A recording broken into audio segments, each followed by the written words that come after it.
So now it's time for what everyone's here for, is to hear from all of our college admissions people. So first up, we have Nancy, who is coming here from UC Davis in Northern California.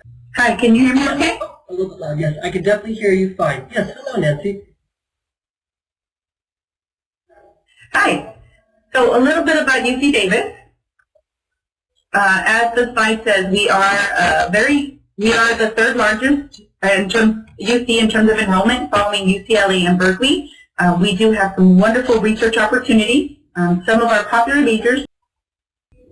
In terms of what we're looking for in our competitive applicants, we do like to see students that take advantage of some of the what's available to them in their high school, such as AP courses, honors courses, community college courses. Those are all very important factors in the admissions process, in addition to 14 other criteria that we look at. And we actually have our freshman selection policy available online, but in the interest of time, I will just highlight a few of these. Grade point average is by far one of the most important things that we consider, although it's not the only thing. We also have the strength of their senior year is also very important. Any educational opportunities available to them in high school that they took advantage of, special talents, achievements, and awards are also considered. So those are some of the things that we look at when we're considering our students. And last but not least, a very important part of the admissions puzzle is the personal statement. And all UCs require a personal statement. It's only 1,000 words, so some students think that can be very overwhelming to write a personal statement. But what we like to tell students is to think about it as a one-way conversation in which you're able to demonstrate and convey who you are and what you're bringing to the university. Since UC Davis received over 65,000 applications and we're not able to review and have personal interviews and do phone calls, we actually will rely on the personal statement to gather as much information as possible about the student. And really, we like for them to describe their world, their community in their perspective, and also to tell us about any major accomplishment that they're proud of. In addition, there is a third section that is not considered to be part of the personal statement, but can also be very helpful to the applicant, which includes a section where a student can tell us anything where they're not able to throughout the rest of the application. So that's really important. That's maybe a place where you can talk about maybe not doing so well at the beginning of school or any challenges or circumstances that are not. So those are some of the most important parts of the admissions piece. Of course, extracurricular activities, community service, those are important parts of the application. But like I mentioned, we are a comprehensive we do instill a comprehensive review process, which means we're going to look at everything, not only GPA and test scores. So I think I'll leave it at that and see if there's any questions for me. Yes, we're going to open up to the floor. If anyone has any questions for Nancy, please type it out in the chat box option.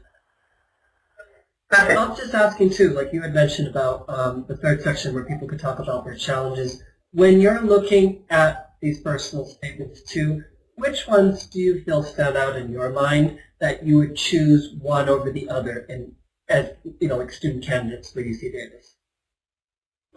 So to be honest, we read thousands and thousands of personal statements, and I think those that stand out the most are those that are not, how can I say this? They're not really scripted in terms of something that you would submit for an essay, a college essay, or even something that you would submit through an English class, which a lot of our students do and they work on. It really is those who address a question and talk about themselves. I know that seems a little bizarre, but a lot of times students will talk about a major influence, another person, and oftentimes they're the limelight of the essay and not themselves. So I like to read about students who, like I said, can really give us some insight as to who they are and where they come from and what experiences they're going to bring to the university.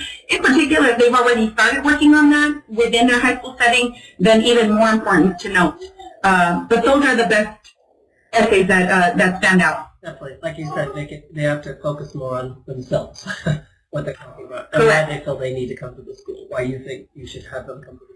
Right, and because personal statements is one for the entire UC system, oftentimes it's sufficient to say that you want to be a part of the UC system. You don't necessarily have to say, unless you're only applying to one of the campuses, UC Davis in particular, it's sufficient to just say the University of California. And I do remember that too when applying to the UC system. It does go to all of them, but obviously you're choosing which one you want in particular, so... Right, but the majority of our students do apply to multiple campuses, and so that's why I said that, to make sure that your statement is more general, unless you're only applying to one UC. So if you're only applying to our agriculture and environmental science program, and you've done your research, you've done your homework, and that's where you want to go, then of course you can cater your personal statement specifically to that program.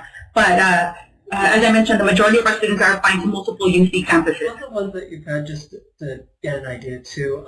Like we said, it is very much a science basis, but obviously you do have students from all across the board. But would you say a majority do come from the agricultural or biological science basis too, or we also see more mixture too with our students?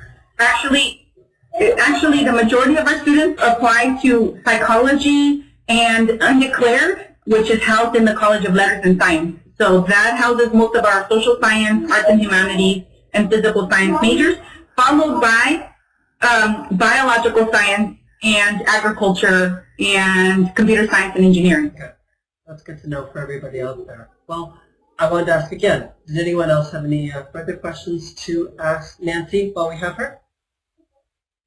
All right, Nancy, for definitely coming on board for us and talking a little bit about UC Davis in particular, just getting an idea when applying to the UC system.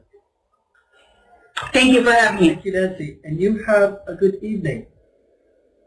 You do the same. All right. So everyone, that was Nancy from UC Davis.